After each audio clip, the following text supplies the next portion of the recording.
Hello, high, নমস্কার সবাইকে। তোমরা সবাই কেমন আছো? আশা করছি সবাই ভালো আছো। তো আমরা এসেছিলাম আমার পিসি শাশুড়ির মেয়ের বাড়িতে। তো ওখান থেকেই দিদিরা ঘুরতে নিয়ে যাচ্ছে, দিদিদের আশেপাশে যেসব জায়গা আছে।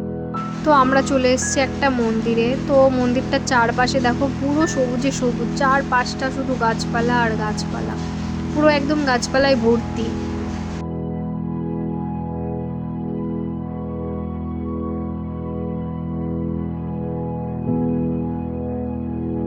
তো এই জায়গাটা মেন হচ্ছে সতীদাহ প্রথা যেটা হতো, তো সেই মেন জায়গা এখানটায় পরবর্তীতে মন্দির করে দেওয়া হয়েছে। ওখানকার যারা বাসিন্দা আছে তাদের কাছ থেকে শুনে জানা গেল যে এখানে আগে সতীদাহ প্রথা হতো, সেটাকেই মন্দিরে কনভার্ট করা হয়েছে।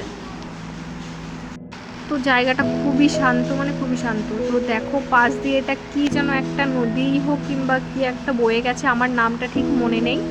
তো এখানে প্রচুর পদ্ম ফুল হয়েছে, মানে ক্যামেরায় তো আর দেখা যাচ্ছে না খুব একটা ভালো। তো যাই হোক, প্রচুর পদ্ম ফুল হয়েছে, সেইগুলো আমরা দাঁড়িয়ে। তো মেন এবার আসা যাক মন্দিরটাই। তো এটা হচ্ছে শিবলিঙ্গ একটা। তা মন্দিরের সাইডটা তোমাদের আগে দেখিয়ে নিই, তারপরে মন্দিরটার ভেতরে নিয়ে যাব ঠাকুরটা দর্শন করাতে।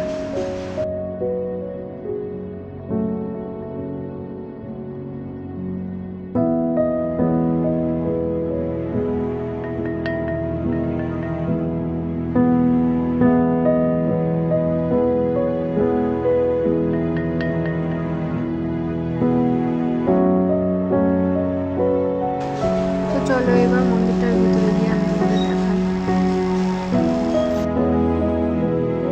এখানে এই শিবলিঙ্গের একটা কাহিনী আছে, আমি শুনলাম যে এই শিব ঠাকুরটা মানে আস্তে আস্তে নাকি মাটির নিচটাই দেবে যাচ্ছে, মানে এটা নাকি আরও উপরে ছিল, তো সেটা নাকি আস্তে আস্তে মাটির নিচটাই দাবছে। তো দেখো শিব ঠাকুরটাকে তোমরা দর্শন করো। তো বাড়ির থেকে একটা ফুল ছিল আমার হাতে, তো আমি ওটাই ভগবানের কাছে দিলাম।